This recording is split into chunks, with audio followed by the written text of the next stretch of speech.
दुश्मन को खत्म करने का तरीका। दोस्तों, क्या आपको आपका दुश्मन परेशान कर रहा है? क्या आपका दुश्मन व्यापार में बाधा बना हुआ है? क्या आपका दुश्मन आपके करियर में अड़चन डाल रहा है? क्या आपका दुश्मन आपकी पत्नी पर गलत निगाहें रख रहा है? क्या आपका दुश्मन आपके मकान पर कब्जा कर रहे हैं? क्या आपका दुश्मन आपके बच्चों को गलत रास्ते पर डाल रहे हैं? क्या आपका दुश्मन आपकी जमीन पर कब्जा कर रहा है? क्या आपका दुश्मन आपकी बेटी को ब्लैकमेल कर रहा है? क्या आपका दुश्मन आपको दिमाग की टेंशन दे रहा है? आपका दुश्मन आपके चलते हुए व्यापार में बाधा बन रहा है? दोस्तों, आज हम आपकी इन सारी समस्याओं का समाधान के अलग अलग उपाय बताने जा रहे हैं। ये क्रिया आपको किसी भी प्राचीन मंदिर में जाकर करनी होगी। प्राचीन मंदिरों में बहुत ज्यादा शक्तियाँ होती है, जिससे आप अपने किसी भी बिगड़े हुए काम को बना सकते हो। ये सारी मनोकामनाएं पूरी होती है। मित्रों, इस विधि को करने के लिए चाहिए कुछ सामग्री, तो वो आप ध्यान में रखें। पहला,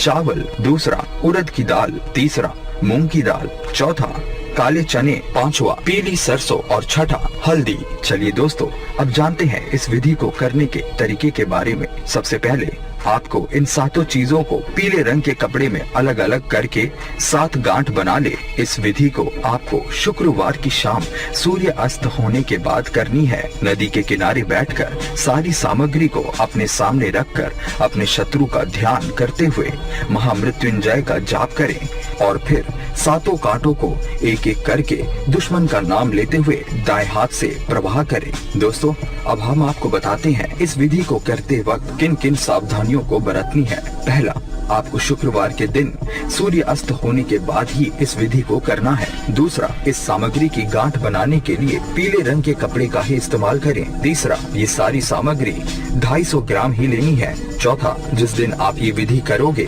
उस दिन आपको किसी भी प्रकार का मांस, मछली इत्यादि का सेवन नहीं करना होगा। और पांचवा, विधि करके घर जाते समय आपको किसी से भी बात नहीं करनी है। अगर आप शादीशुदा है तो आपको अपनी पत्नी से किसी प्रकार का संबंध नहीं बनाना है। दोस्तों, ज्यादा जानकारी के लिए गुरु जी से संपर्क करें।